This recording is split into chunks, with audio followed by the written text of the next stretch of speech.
अस्सलाम वालेकुम क्लास 7 कैसे हैं आप सब। उम्मीद है कि आप सब खैरियत से होंगे। क्लास 7 हम अपना टॉपिक पढ़ रहे थे लाजवाल इल्म के बारे में, जहाँ पे मैंने आपको बताया था इब्ने बेतार की सबसे मशहूर किताब अल जामिया का। तो बेटा इस किताब में उनके कुछ अहम पॉइंट्स हैं जो कि आपको यहाँ पे सफ़ा नंबर 74 में जो है वो दिखाए जा रहे हैं, जिसमें उन्होंने बताया है कि इस किताब में दर्जेल 6 मौज़ूआत का अहाता किया गया है। नंबर 1 मौजू है तमाम मुफरद दुआओं, ग़ज़ाओं और इनके इस्तेमाल का ज़िक्र जिनकी आम लोगों को हर रोज़ और दिन रात ज़रूरत पड़ती है और वो इनसे फ़ायदा उठाते हैं। नंबर 2 है पहलों और पिछलों की किताबों से सिर्फ़ इन सही बातों का ज़िक्र जो मुशाहिदा, गौर व फ़िक्र और तजर्बे के बाद सही साबित हुई हैं। नंबर 3 किसी बात को दोहराया नहीं गया। नंबर 4 तलबा की सहूलत के लिए दवाओं, ग़ज़ाओं और बूटियों के नाम हरूफ तहज्जी के एतबार से लिखे गए हैं। नंबर 5 किसी हवाले के बारे में कोई गलत फहमी रिवाज पा गई तो इसे तजर्बे से दूर किया गया। नंबर 6 हर दवा का नाम मुख्तलिफ़ ज़बानों में लिखा गया है। जैसा कि उन्होंने पहले भी बता दिया था कि अल जामिया किताब में जो है था उन्होंने बेटा तहकीक और तजर्बाती तौर पर जो है था ये किताब जो है थी वो लिखी थी, और यहाँ का तरीक़ा तलीफ़ यानी कि मालूमात जो जमा करने का तरीका था वो दूसरों से मुख्तलिफ था। और इसी तरह इनके 6 मौज़ूआत जो है थे ये भी यहाँ से ज़ाहिर हो रहा है कि ये तमाम तर पहली किताबों से मुख्तलिफ थे। येलो कॉलम में आपको नज़र आ रहा होगा, ये इम्पॉर्टेंट होता है, ये एमसीक्यूज़ में आ सकता है जो कि आपके खुद से जो है वो टीचर दे सकती हैं, इसलिए ये येलो बॉक्स को ध्यान से देखिएगा जिसमें बताया गया है इल्म तारीख़ को साइंस का दर्जा देने वाले आलिम और तारीख़दान अजीम मुसलमान इब्ने खल्दून थे। बाद में यूरोप वालों ने इनकी पैरवी में तारीख़ को बतौर इल्म अपनाया। यहाँ पे आपको चला गया होगा कि मुसलमानों से ही तमाम तलीम का जो सिलसिला है वो शुरू हुआ है। उसके बाद बेटा नीचे वाले पैराग्राफ में आते हैं तो यहाँ पे बताया गया है कि उन्होंने बहुत सी ज़ुबानों के तराजुम भी किए थे और यूरोप के अहले इल्म ने इसकी बहुत तारीफ़ें की थी, इसकी अहमियत को तस्लीम किया था। बरतानवी शहनशाह जेम्स अव्वल के ज़माने में कायम होने वाले पहले मेडिकल कॉलेज में इस किताब को बड़ी अहमियत के साथ फ़ार्मेसी की तलीम के लिए निसाब में शामिल किया। फ़ार्मेसी वही होता है जहाँ से अद्वियात वगैरह हमें मिलती हैं, या अद्वियात वगैरह जो है वो ऐसी फैक्ट्री जहाँ पे तैयार की जाती है जहाँ से उसके फार्मूले वगैरह लिए जाते हैं। इसके बाद ये किताब जो है वो सदियों तक यूरोपी, बरतानवी उलमा, मुहक्किकीन और साइंसदानों की तवज्जो का मरकज़ बनी रही थी। अब बताते हैं कि इब्ने बेतार ने इसके अलावा डिफोर्डस की किताब की शरह भी लिखी, यानी कि डिफोर्डस जो है एक आदमी का नाम है। उन्होंने इसकी किताब की शरह भी लिखी थी जो एक लिहाज से इब्रानी, यूनानी, सरयानी और बर्बरी ज़ुबानों की डिक्शनरी है।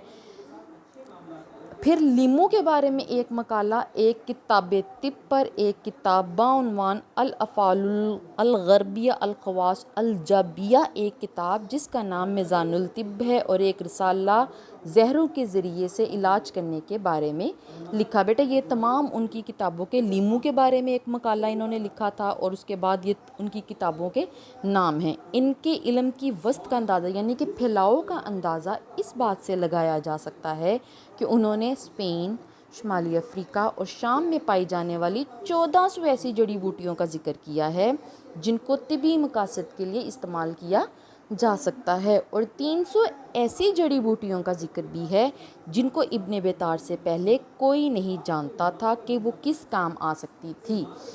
इब्ने बेतार के बारे में मशहूर है कि एक जहरीली बूटी पर कुछ तजर्बा कर रहे थे ताकि दवा बना सकें, तो इसके असरात यानी कि निशानियाँ जो है थी या उसका रिएक्ट जो है था वो इनकी बदन में सरायत कर गए थे, यानी कि इनकी बदन के अंदर चले गए थे। सरायत करना बदन में, बदन के अंदर चले जाना, बदन में समा जाना, जिसकी वजह से वो जानवर ना हो सके यानी कि सेहतमंद ना हो सके। और 1248 में सिर्फ 49 साल की उम्र में दमिश्क में वफ़ात पा गए। मिस्र का शहर है दमिश्क, उसमें वफ़ात पा गए। तो बेटा पहले ही आपको बताया गया था, जब मैंने पहला लेक्चर दिया था उसमें मैंने बताया था कि एक डॉक्टर प्रोफेसर आना मारिया ने भी जिक्र किया था कि वो एक शम्मा की तरह थे जिसने दुनिया को रोशनी देने के लिए ख़ुद को जलाकर खाक कर दिया। तो इसी बात पर ये इसीलिए उन्होंने लिखा था कि वो जड़ी बूटियों का इलाज करते रहते और 300 ऐसी जड़ी बूटियों का بارے میں انہوں نے دریافت کیا تھا، یہی چیزیں کرتے کرتے ان کی جان چلی گئی تھی۔ اس کے بعد بیٹا آپ آ جائے اپنے کویسچنس پہ۔ سب سے پہلا کویسچن ہے ابن بطار کی تحقیقات کا موضوع کیا تھا؟ تو بیٹا جواب ہے ابن بطار کی تحقیقات کا موضوع نباتات ہے۔ نمبر 2، ابن بطار نے کہاں کہاں کے علماء کے کام سے فائدہ اٹھایا؟ ابن بطار نے متعدد ماہرین نباتات سے کسب علم حاصل کیا۔ انہوں نے جولنیوس، بکرات، ابن سینا، ادریسی اور ابو العباس نباتی کی کتابوں سے بہت کچھ سیکھا۔ سوال نمبر 3 ہے ابن بطار نے کہاں کہاں کی جڑی بوٹیوں پر تحقیق کی؟ ابن بطار نے اندلس، الجزائر، تینوس، برکا، طرابلس، ایشیائے کوچک، یونان، روم، فارس، عراق، شام اور مصر کی جڑی بوٹیوں پر تحقیق کی۔ نمبر 4 ہے ابن بطار کا آخری قیام کہاں رہا؟ ابن بطار کا آخری قیام مصر میں رہا اور مستقل سکونت اختیار کر لی اور پھر دمشق میں ہی وفات پائی۔ نمبر 5 ہے ابن بطار نے اپنی کتاب میں کتنی جڑی بوٹیوں کے بارے میں آگاہ کیا؟ ابن بطار نے اپنی کتاب میں 1400 ایسی جڑی بوٹیوں کے بارے میں آگاہ کیا جن کو طبی مقاصد کے لیے استعمال کیا جا سکتا ہے، اور 300 ایسی جڑی بوٹیوں کا ذکر بھی ہے جسے ابن بطار سے پہلے کوئی نہیں جانتا تھا۔ آپ کو نیکسٹ کویسچن جو 3 ہیں وہ آپ نے خود سے لکھنے ہیں، جس میں بتایا گیا تھا کہ ابن بطار نے کون کون سی کتابیں لکھی، میں نے آپ کو بتایا تھا۔ ابن بطار کے بارے میں ڈاکٹر انا ماریا نے کیا کہا وہ بھی لاسٹ پہ میں نے آپ کو جو ہے وہ انفارمیشن دی تھی۔